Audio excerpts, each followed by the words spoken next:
Hello human beings, Power Gamer here, and after not being allowed to for so many years, I finally played Donkey Kong Country, and I don't understand why it was banned in so many schools. This is incredible, and I now think of myself as Holden. I'm starting to think I played the wrong game.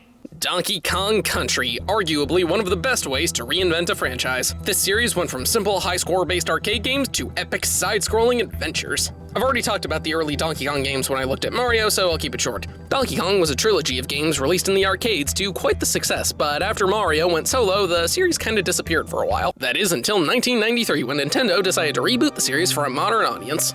They reached out to British development studio Rareware, who at the time was known for making games like Wizards and Warriors and Battletoads for the NES. The game was very unique in that rather than using 2D sprites like most other games at the time, it used pre-rendered 3D models that were later scanned into the game. After a development process that lasted 18 months, the game was released in November of 1994 for the Super Nintendo Entertainment System, or the SNES.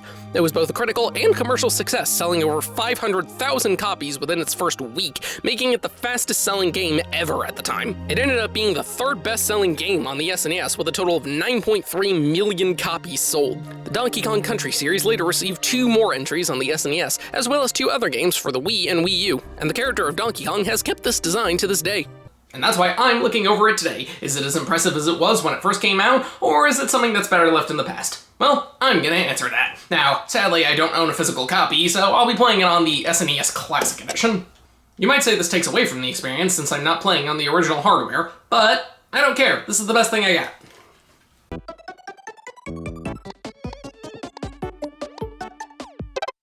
The story is very straightforward. Many years after the events of the arcade games, an elderly Donkey Kong settled down on Donkey Kong Island and changed his name to Cranky Kong. The Donkey Kong in this game is his grandson. One night, the evil King K. Rool, ruler of the Kremlings, stole Donkey Kong's hoard of bananas. So Donkey Kong and his nephew Diddy Kong set out to defeat them and reclaim their stolen fruit. The game is a 2D platformer like Mario and Sonic. You control either Donkey Kong or Diddy Kong throughout the stages. You only have one to start, but you can find the other by breaking open a barrel with the DK logo on it. When you get hit, you lose one of them, and if you get hit a second time, you die. You also die from bottomless pits, but thankfully you get to keep both Kongs if you have them when you fall in a pit, as opposed to Mario where a pit would cost you your power-up. You defeat enemies by jumping on them, rolling into them, or hitting them with a barrel. Both characters can run, jump, roll, and pick up and throw barrels, but there are some minor differences between them. Donkey Kong can jump on enemies that Diddy can't and do this ground pound attack, while Diddy Kong is more nimble and moves slightly faster. Overall, I prefer Diddy Kong since he makes platforming a bit easier, but Donkey Kong is better for dealing with certain enemies.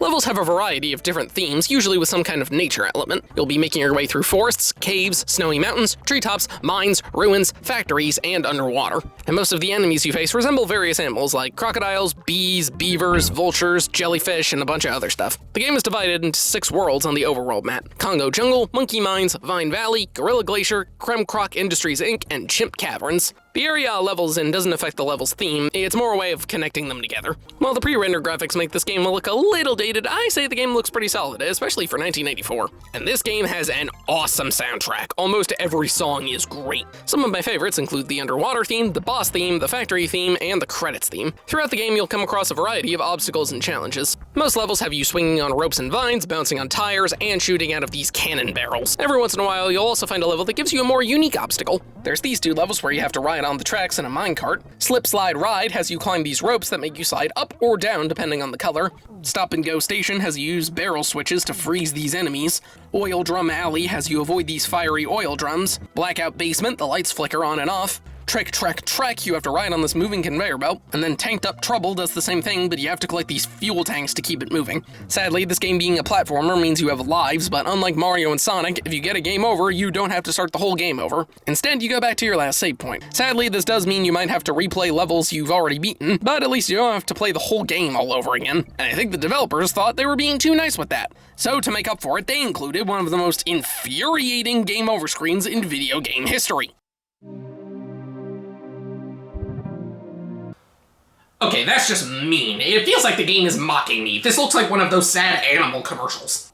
In the arms of an angel.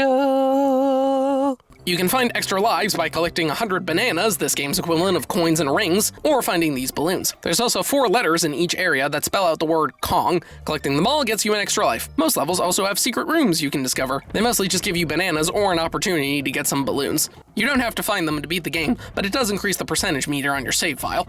Across the island, you'll run into a number of friends that will help you out. First, there's the Kongs in the overworld. There's Cranky Kong, who will give you a hint on where to find some secrets, Funky Kong, who gives you access to Funky's flights, which lets you fly to previous areas, and Candy Kong, Donkey Kong's girlfriend, who is from a different Kong family, I should specify, whose save barrel lets you save your progress. You can use her barrel at any time as long as you can reach it. So once you unlock one in an area, you can just go back and save after every level so you don't have to repeat levels if you get a game over. There's also 5 animal buddies you can find in these crates, which will help you out in the levels. Rambi the rhino, who can charge through enemies, Espresso the ostrich, who can glide across large gaps, Ungarde the swordfish, who helps you swim easier and defeat enemies underwater, Winky the frog, who lets you jump higher and jump on these things called zingers, and Squawks the parrot, who illuminates this one level and is never seen again. I'd say Winky is the most useful, since the extra height makes it easier to take out enemies and avoid large gaps. Rambi's a close second, though. Ungarde is good, but you have to line up his nose perfectly or the hit doesn't register. Espresso honestly just kept getting me killed, and Squawks is only on 1 level. Getting hit makes the animals run off, but you can catch them as long as they don't go too far off screen or fall into a pit. Except for Squawks, he's with you the whole time. You can also find these animal tokens, and collecting 3 brings you to a bonus level where you can collect these things to earn some extra lives. Honestly, this game's a lot harder than I was expecting. It's not too hard, but there are a lot of moments where you have to be on your A game. Thankfully, most of the challenges is pretty fair, so usually it feels like it's my fault when I die, not the result of some cheap garbage. Well, that is except for moments like this, and this, and this, and this, and this. Okay, maybe this game isn't as fair as I thought.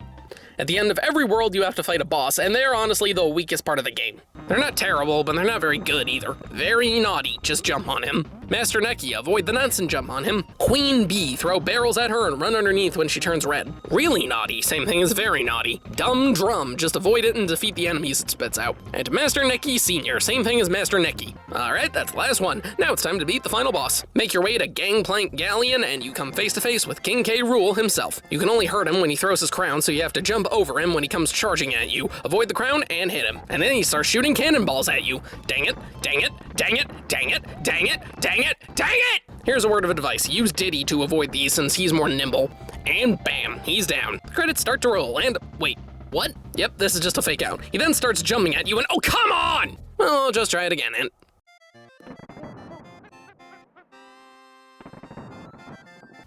Oh great, if you die in the second half, you have to start the whole fight all over again. I love it when games do that.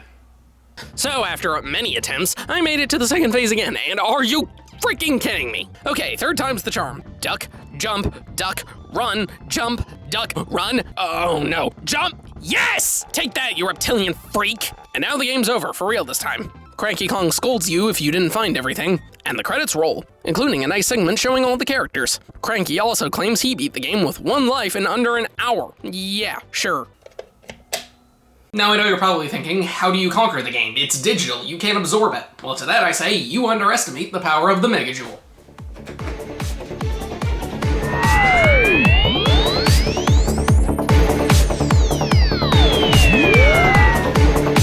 Game Conquer.